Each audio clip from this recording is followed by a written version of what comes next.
आपल्या सगळ्यांचे लोकप्रिय नामदार महाराष्ट्र राज्याचे कॅबिनेट मंत्री आदरणीय वरिष्ठजी गोगावले, लोकसभा मतदारसंघाचे संपर्क प्रमुख अनिलजी नवगणे, आमचे जिल्हा प्रमुख प्रमोदभाई घोसाळकर, महिला जिल्हा प्रमुख निलेमताई घोसाळकर, आमच्या मुंबईच्या संप्रमुख दबडेताई, महाडच्या सभापती, व्यासपीठावरील सर्व पदाधिकारी, सर्व तालुका प्रमुख, विशेष करून आज या मीटिंगला, कारण या सभागृहात आपण निवडणुकीच्या जिल्हा परिषद पंचायत समितीच्या निवडणुकीच्या अगोदर मीटिंग केली होती इथेच. त्या मीटिंगमध्ये आपण सगळ्यांनी, मुंबईच्या कार्यकर्त्यांनी, मुंबईच्या चक्करमान्यांनी, मुंबईच्या मतदारांनी हे प्रचंड मेहनत घेऊन काम केलं. त्याचं फलित म्हणून 100% सत्ता महाड, पोलादपूर आणि माणगावला आपण दिलीत. 9 जिल्हा परिषद सदस्य, महाडला 19 पंचायत समिती सदस्य, माणगावला जवळजवळ 5 पंचायत समिती सदस्य, पोलादपूरला 4 पंचायत समिती सदस्य, 2 जिल्हा परिषद सदस्य, असं घवघवी यश तुमच्या सगळ्यांच्या जोरावरती प्राप्त झालं. आणि ते सगळे लोकप्रतिनिधी आज या ठिकाणी व्यासपीठावरती तुमच्या साक्षीनं माननीय मंत्री महोदयांनी या ठिकाणी बोलवले आहे आणि सगळ्यांना जबाबदारी दिलेली आहे. कारण आमच्या निवडणुका आता संपल्या.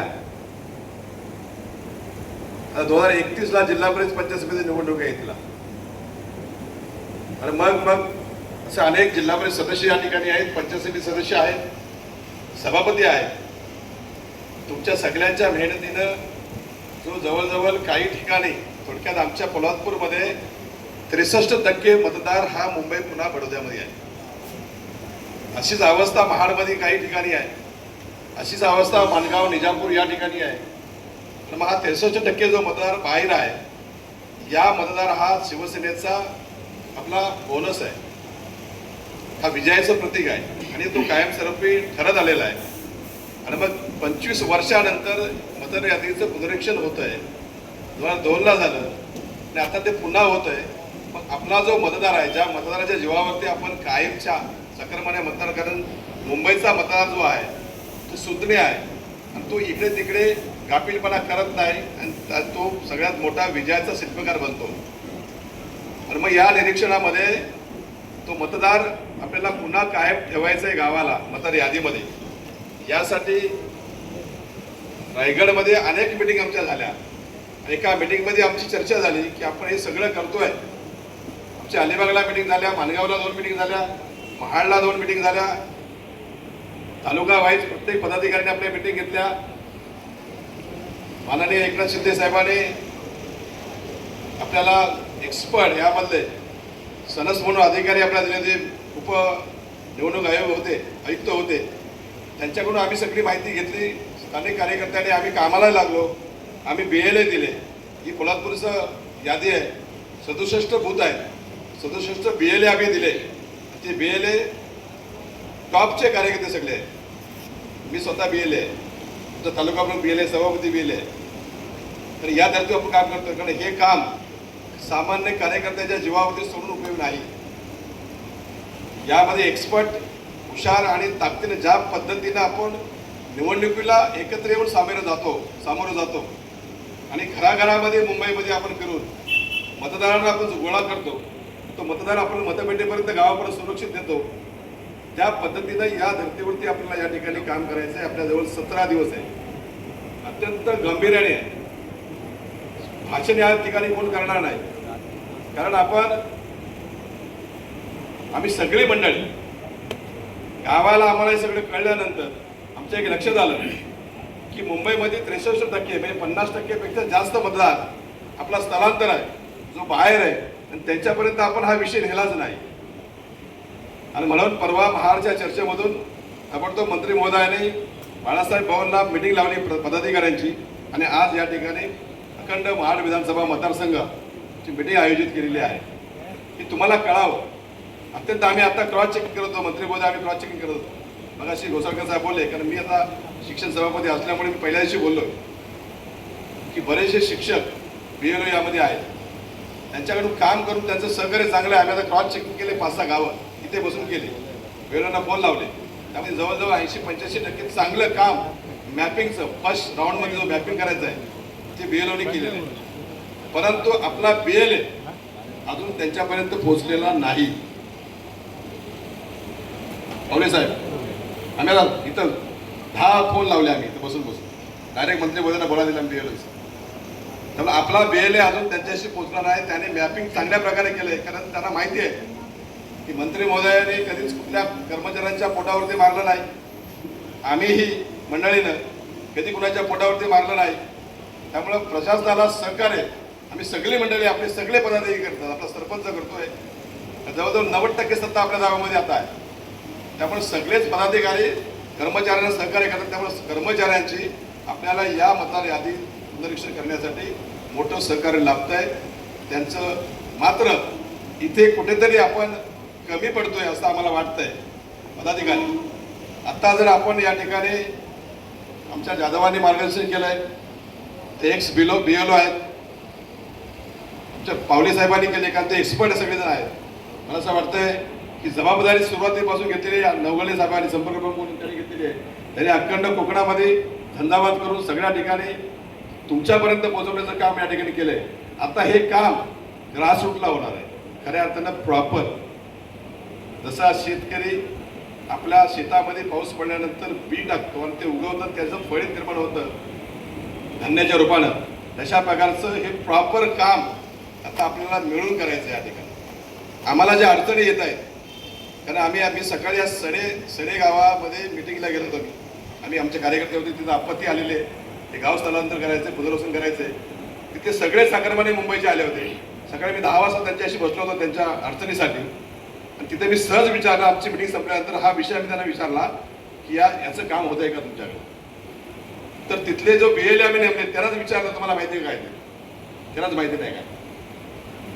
त्यामुळे काय करायला लागणार आहे, आम्ही शाखा प्रमुख, आपण सरपंच BLA नेमले, काही विभाग प्रमुख BLA नेमले, उपतालुका प्रमुख नेमले. आणि यामध्ये बऱ्याचशा लोकांना तांत्रिक अडचणी आहेत त्या समजत नाहीत. आणि म्हणून युवा सेनेचे BLA आपण त्यांच्यासोबत एक तरुण, जी मुलं कॉलेज केलेले, ज्यांना मोबाईल, ज्यांना या सगळ्या इंटरनेटचं सगळ्या माध्यम कळतं, अशी मुलं आम्ही त्यांच्यासोबत दिले.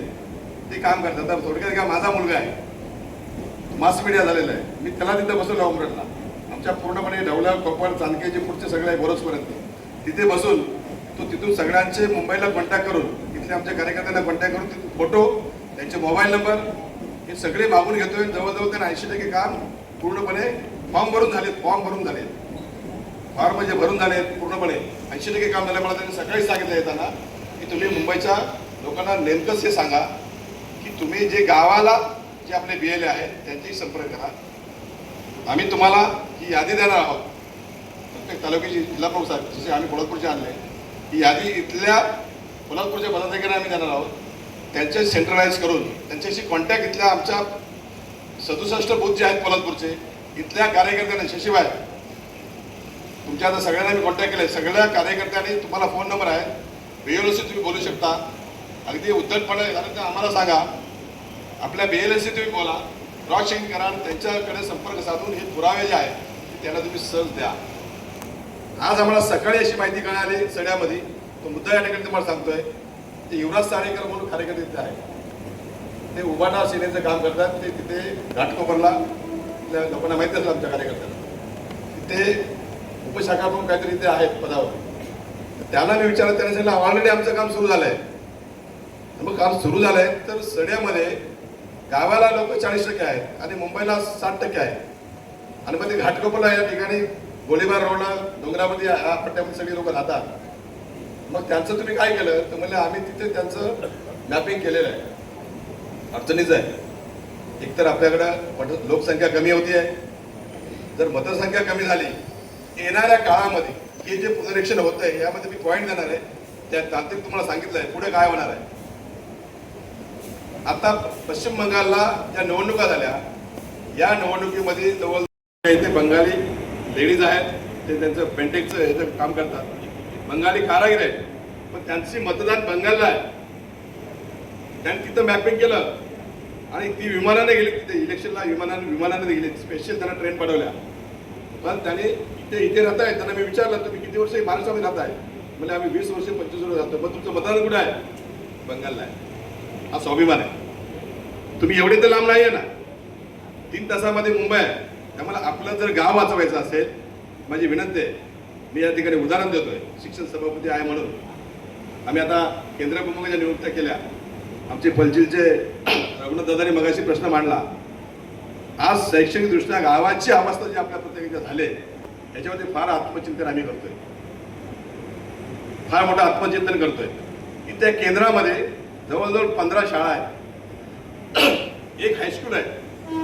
आणि म्हणून आम्ही काल आमचे सभापती अविनाश शिंदे आम्ही सगळ्यांनी आढावा मीटिंग घेतली पंचायत समितीला. तिथल्या केंद्र प्रमुखांना आम्ही दिलेत.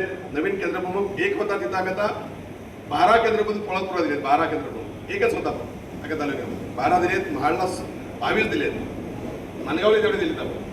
त्यामुळे त्यांचा आम्ही आढावा मीटिंग घेतला. त्यांना विचारलं त्या केंद्र प्रमुखाला, तुमच्या केंद्राची स्थिती काय आहे, तुमची विद्यार्थी संख्या काय आहे? तर पलचिल केंद्रामध्ये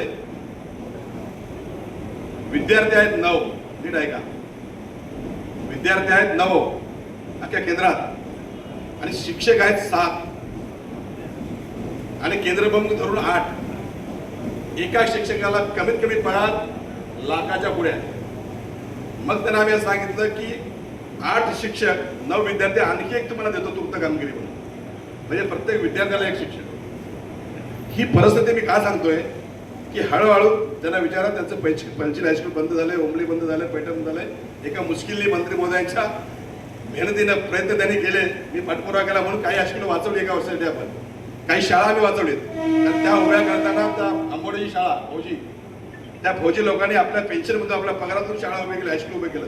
आणि ते पटसंख्या अभावी उद्या बंद होणार आहे कायमस्वरूपी. आणि एकदा बंद झालं आणि पुन्हा चालू करायचं असेल तर कायमस्वरूपी विना अनुदानित तुम्हाला मंजुरी शासन देईल.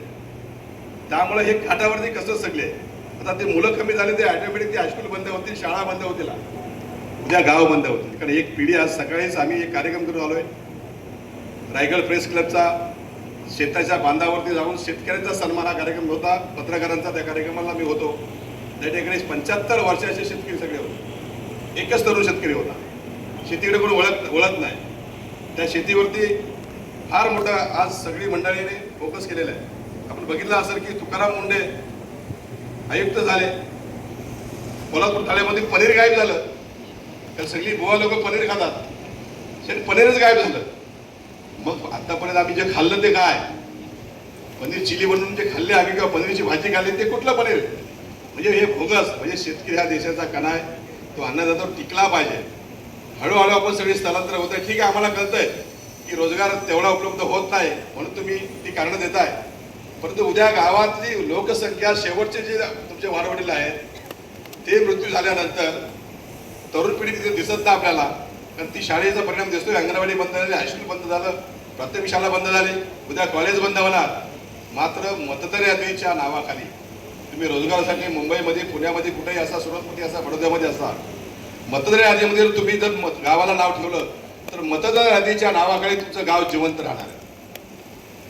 कारण शेवटची पिढी आपल्या गावातून निघून गेल्यानंतर प्रत्यक्ष जनगणनेमध्ये, उदाहरण माझ्या गावचं देतो, माझ्या गावामध्ये 750 मतदार आहे जो आम्ही ठेवला आहे मुंबईचा, आणि 500 लोकसंख्या आहे. किती आहे? 150 लोकसंख्या कमी आहे आणि 750 मतदार आहे. उद्या ते गाव जर विकासासाठी जिवंत ठेवायचं असेल तर तुम्ही ठेवू शकता मतदार मुंबईचे. आता तुम्ही ठरवा, तुम्हाला मुंबईला राहायचंय का गावाला राहायचंय. मग गावाचा विकास मागायचा असेल तर येणाऱ्या काळामध्ये असे नियम तयार होणार आहेत. हा निव्वळ मतदानापुरता हा कार्यक्रम नाहीये, निव्वळ मतदानापुरता हा कार्यक्रम नाहीये. या कार्यक्रम एकदा निर्माण झाल्यानंतर याला लिंक होणार तुम्ही सगळे, त्याच्यावरती विकासाचा रेशो ठरेल, योजना ठरतील, दरडोई निकष लावले जातील. अशी कोट्यावधी रुपयाच्या पाण्याच्या योजना आपल्या झाल्या जल जीवनच्या, आणि त्या अडचणीत आहेत ना. गोळे साहेब पत्रकार तुमची परवा स्टेटमेंट बघितली, त्या का अडचणीत आहेत? तर आपल्याला शासन दरडोई 5,000 रुपये खर्च करतं पाण्यासाठी, 55 लिटर पाणी देण्यासाठी. परंतु आपली लोकसंख्या कमी असल्यामुळे आपल्याला लागतात 1.5 कोटी रुपये, आणि आपल्याला मिळतात दरडोईप्रमाणे 50 लाख रुपये. त्यामुळे 1 कोटी रुपये आणायचे कुठून? म्हणून मंत्री महोदयांनी 8 शिथिल करून आपल्याला 1.5 कोटीच्या योजना दिल्या. तांत्रिक अडचणीमुळे त्या योजना अपूर्ण राहिल्या. सरकार त्याला आता मंजुरी देते. या सगळ्या गोष्टी कधी होतील की तुमच्या सगळ्यांच्या भाडेकर मी 4 वेळा आहे, ते सुद्धा 4 वेळा आहेत आणि मी अख्खा तालुका निवडून आलोय 2-2 वेळा. त्यामुळे मला घर टू घर, गाव टू गाव, वाडी टू वाडी, माणसं सगळी परीक्षा आहे. कुणाची काय अपेक्षा आहे, कुणाची काय विकासाची अपेक्षा आपण दोघं नाही. त्यामुळे ह्या सगळ्या जर पूर्ण करायच्या असतील तर आपल्याला आमची विनंती आहे की निवडणुकीला जशा प्रकारे आपण काम करतो त्या पद्धतीने काम करून इथला कार्यकर्ता आणि मुंबईचा कार्यकर्ता यांचा मिलाप होऊन जो PLO आहे शासनाचा त्याच्याशी कनेक्टिंग होऊन आपण जर हे काम केलं तरच आपली यादी 95% राहू शकते. अन्यथा अंदाज असा आहे की महाड विधानसभा मतदारसंघामध्ये ज्या मतदार यादी आहे, कारण कधी 350 काहीतरी बूथ आहेत, त्या बूथमध्ये गेले अनेक वर्ष मैत झालेली माणसं आपली आहेत, मृत्यू झालेली. आपण दर वर्षात ते कमी करतो पण ती कमी होत नाही. ती साधारण 20,000च्या पुढे कमी होणार आहेत जी मृत माणसं आहेत. आणि या चुकीमुळे आपल्या उद्या जवळजवळ 30 ते 35-40 हजार मतदार कमी झाला, 60-70 हजार जर मतदार कमी झाला त्याचे परिणाम विकासार्थी होणार आहेत हे सांगण्यासाठी आम्ही या ठिकाणी आलोय. आमची विनंती तुम्हाला सगळ्यांना आहे, तुम्हाला जी अडचण असेल आणि तुम्ही सगळेजण आम्हाला निवडून देण्यासाठी आला होतात. तुमचा सरपंच त्या ठिकाणी आहे, शिवसेना पक्षाचा आहे, तिथला उपसरपंच शिवसेना पक्षाचा आहे, तिथे शाखा प्रमुख आहे, तिथे उपविभाग प्रमुख आहे, विभाग प्रमुख आहे, तशीच वाडी युवाची आहे, महिलांची आहे. तुमचा पंचायत समिती सदस्य तुमचा आहे, त्यांच्याशी कॉन्टॅक्ट करा. त्यांनी फोन नाही उचललं तर जिल्हा परिषद सदस्य आहे, त्यांच्याशी कॉन्टॅक्ट करा. त्याने नाही उचललं तर माननीय पक्षाने दिलेले पदाधिकारी आहेत, त्यांच्याशी फोन करा. आणि त्यांनी नाही केला तर इथे आपले मालक बसले आहेत, त्यांच्याकडे आमची सगळ्यांची तक्रार करा आणि आमचे सगळ्यांचे राजीनामे करून आम्हाला घरी बसवा. तर या धर्तीने आपल्याला काम करायचं. म्हणून आपण सगळ्यांनी, माझी विनंती सगळ्यांना, प्रमुख कार्यकर्त्यांना, एक 15 दिवस थोडा वेळ द्या. थोडा संध्याकाळी, रोज संध्याकाळी कामावर आल्यानंतर तुम्ही 1 तास जर बसलात आणि फोनवरती आली सगळ्या गोष्टी मिळतात. आणि आम्ही त्या ट्राय केलेल्या आहेत. इथून एक कार्यकर्ता आमचे इथं बघा तुमच्याकडे बसला पत्रकार आमचा सीताराम कळंबे, आमच्या नंदकुमार, हे 2 आम्ही कार्यकर्ते इथे दिलेले आहेत. हे इथून आमच्या सगळ्या मतदारांचे फोटो गोळा करतात, त्यांचे आधार कार्ड, त्यांचे पुरावे गोळा करतात आणि तिथं आमच्या छोकऱ्याला सेंड करतात. तिथं BLO आम्ही बसवलेला आहे. हे मी ओपन बोलत नाही, या गोष्टी त्या गोष्टी होणार आहेत सगळ्या. फक्त तुम्ही कमी पडू नका. जिथे तुमचं नाव तिथे ऍड होत नाही किंवा कुठे अडचणी करतंय तिथं आम्हाला कॉन्टॅक्ट करा. आम्ही तुमचं नाव त्या ठिकाणी ऍड करण्यासाठी पूर्णपणे पक्षाची ताकद लावून त्या ठिकाणी तुमची कायमचा गावाचा मतदार तुम्ही असाल असं मला या ठिकाणी वाटतंय. कारण बऱ्याच ठिकाणी आमच्या BLOने आम्ही क्रॉस चेक केलं. आता वज्रवेळीला आम्ही फोन लावला होता तर तिथे 150 लोक सापडत आहेत आणि ती सगळी मुंबईला आहे. आणि मग अशा वेळेला काय होतं, तुम्ही गाफील राहिला प्रमुख कार्यकर्ते तर ते एका ठिकाणी राहत नाही. गावच्या सारखे मुंबईचा साखरमाला एका ठिकाणी राहत नाही. तो डोंबिवलीला राहतो, कोण कल्याण राहतो, कोण ठाण्याला आहे, बोरवलीला आहे, कोण घाटकोपरला आहे, कोण दादरला आहे. आणि मग तिथली जी परिस्थिती आहे, तिथला नगरसेवक, तिथले जे पक्ष आहेत, तिथली घराघरात जाऊन त्यांचे कार्यकर्ते त्यांचे फॉर्म मॅपिंग करतायत, फॉर्म भरतायत. ते एकदा इकडे अडकले की गावाला तुम्हाला मिळणार नाही आणि मग आपल्या विकासाला कात्री लागल्याशिवाय राहणार नाही. ही विनंती या ठिकाणी करतो आणि थांबतो. जय हिंद, जय महाराष्ट्र.